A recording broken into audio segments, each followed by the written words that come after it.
자, 오늘은 한올바이오파마에 대해 좀 깊게 파헤쳐 보려고 합니다. 최근에 헤드라인만 보면 좀 걱정스럽잖아요? 그런데 한 분석 리포트를 보니까 이게 전혀 다른 이야기일 수도 있겠다 싶더라고요. 그래서 그 숨은 이야기를 한번 들여다보겠습니다. 보세요. 핵심 약물 권리는 반환됐지. 새로 짓겠다던 공장은 취소됐지. 야, 이거 정말 뭔가 큰일 난 거 아니야? 이런 생각이 들 수밖에 없죠. 과연 이 회사는 지금 추락하고 있는 걸까요? 이런 시장의 우려를 제대로 이해하려면 이와는 정반대의 시각을 제시하는 심층 분석 리포트를 한번 살펴볼 필요가 있습니다. 그러니까 이 리포트가 던지는 질문은 이거예요. 이게 정말 실패일까? 아니면 더 큰 그림을 위한 계산된 전략적 후퇴, 뭐 그런 거 아닐까? 하는 거죠. 시장이 단기적인 뉴스에 너무 흔들리고 있다는 건데, 자, 그럼 가장 걱정하시는 두 가지 문제부터 하나씩 짚어보겠습니다. 먼저 가장 말이 많았던 이슈죠. 파트너사인 이뮤노반트가 핵심 신약 후보 물질의 권리를 다시 돌려줬다는 소식부터 한번 들여다보겠습니다. 애널리스트의 시각은 아주 명확합니다. 이건 약 개발에 실패한 게 아니라는 거예요. 오히려 전략적인 세대 교체라는 거죠. 이게 무슨 말이냐면요. 그러니까 구형 아이폰을 단종시키고 최신 아이폰에 모든 걸 쏟아붓는 거랑 똑같은 거예요.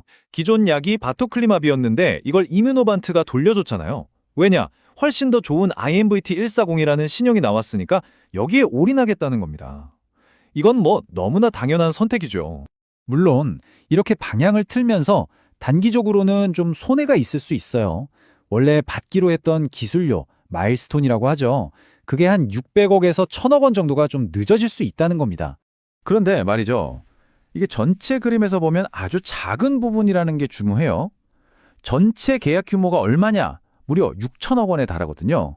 그러니까 1,000억 원을 잠시 포기하더라도 훨씬 더 큰 성공 가능성이 있는 신약에 집중하는 게 맞다는 계산이 선 거죠. 좋습니다. 그럼 두 번째 이슈로 넘어가 보죠. 400억 원이 넘는 돈을 들여 짓겠다던 공장 계획을 취소한 건 어떻게 봐야 할까요? 진짜 돈이 없는 걸까요? 리포트는 이걸 아주 똑똑한 재무적 판단이라고 봐요. 바로 SL라이트, 그러니까 몸집을 가볍게 만드는 전략으로의 전환이라는 거죠. 생각해보세요. 신약 개발 회사의 핵심은 연구개발, R&D잖아요. 굳이 수천억 원 들여서 공장 짓고 운영하는데 힘 뺄 필요가 없다는 거예요. 그건 잘하는 다른 회사에 맡기면 되니까요. 이게 바로 잘 나가는 글로벌 제약사들이 쓰는 방식입니다. 유연하고 더 효율적이죠. 자, 지금까지 표면적인 악재들을 다른 시각에서 해석해 봤는데요. 이제부터가 진짜입니다. 시장에 어쩌면 완전히 놓치고 있을지도 모르는 더 큰 그림에 대한 이야기로 넘어가 보겠습니다. 이 자가면역 질환 치료제 시장, 정말 쟁쟁한 선수들이 뛰고 있는 곳이거든요. 그런데 최근에 이 경쟁 구도를 한순간에 뒤흔들어 버린 엄청난 사건이 하나 터졌습니다. 바로 작년 12월 15일이었어요. 한올의 가장 강력한 경쟁자, 바로 아제넥스가 갑상선 암병증 임상시험에서 완전히 실패했다고 발표합니다.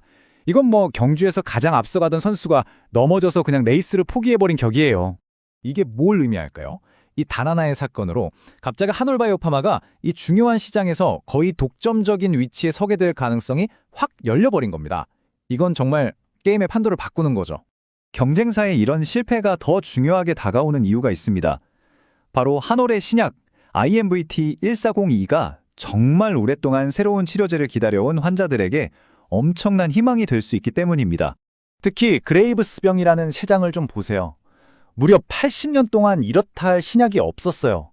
환자들은 거의 한 세기 동안 똑같은 치료법에 의존해온 거죠. 정말 획기적인 치료제가 절실한 상황이었습니다. 근데 이 약은 그냥 증상만 좀 가라앉히는 약이 아니에요. 목표가 다릅니다.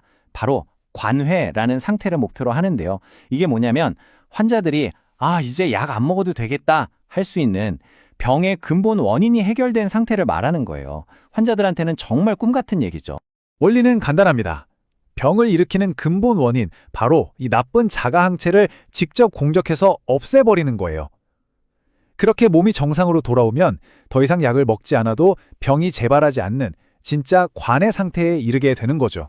만약 이게 성공한다면 분석가는 이 약이 그레이브스병 하나만으로 연간 매출 2조에서 3조 원을 기록하는 거대한 블록버스터가 될 거라고 보고 있습니다. 어마어마한 규모죠.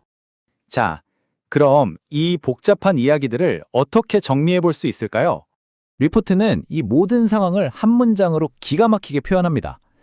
이것은 살을 내주고 뼈를 취하는 과정이다. 정말 멋진 표현 아닌가요?